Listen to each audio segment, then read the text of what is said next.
So yun guys, for today's video, ito i-update ko lang kayo dun sa pinakita ko sa inyo na naputulan ng mga claw na hindi nag-molt pero tumubo yung mga claw niya. So ngayon guys, ito nag-molt na siya. Pakita ko sa inyo.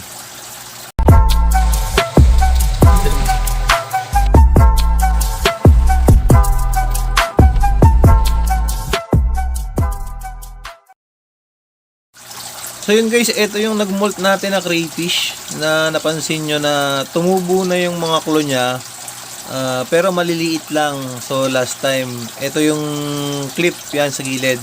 Yan yung pinakita ko sa inyo last time.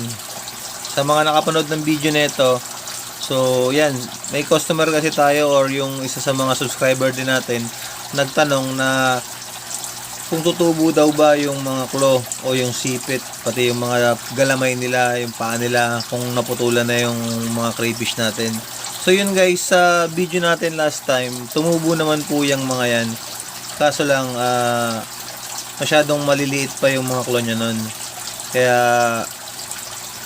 ang sabi ko naman sa inyo, after molt, magiging okay din yan. Pag tumigas-tigas ng konti yun, magmumolt na yung crayfish natin.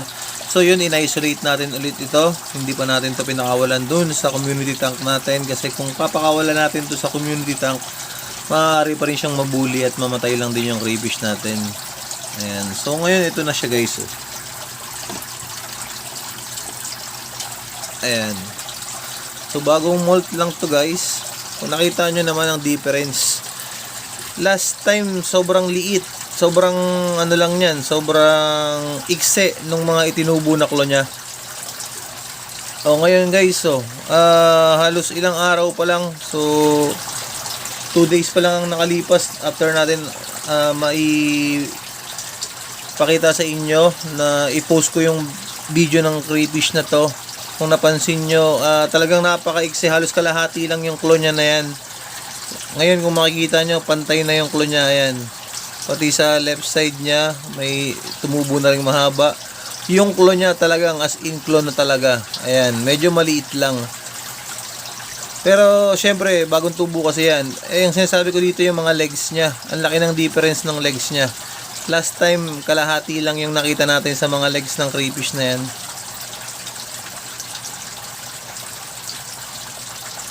Ayan, kasi syempre guys, madumi yung kuko natin. Naglilinis tayo ng pond, kaya ayun, syempre ganoon talaga pag gumagawa rito. So sobrang, kung gusto nyo mag-alaga ng mga ganito, talagang dudumi yung mga kuko nyo. Pero mamaya lilinis din yan, kakahawak natin ng tubig. Kaya baka hindi kayo naniniwala na bagong molt ito. Baka akala nyo ibang klase ng crayfish to guys. Ayan, kung napansin nyo, malambot na malambot pa siya. Hindi niya pa ako halos masipit. Hindi ko tinitiis yung sakit guys ha, pero talagang malambot siya. Kung ito, papakita ko sa inyo. Ayan o.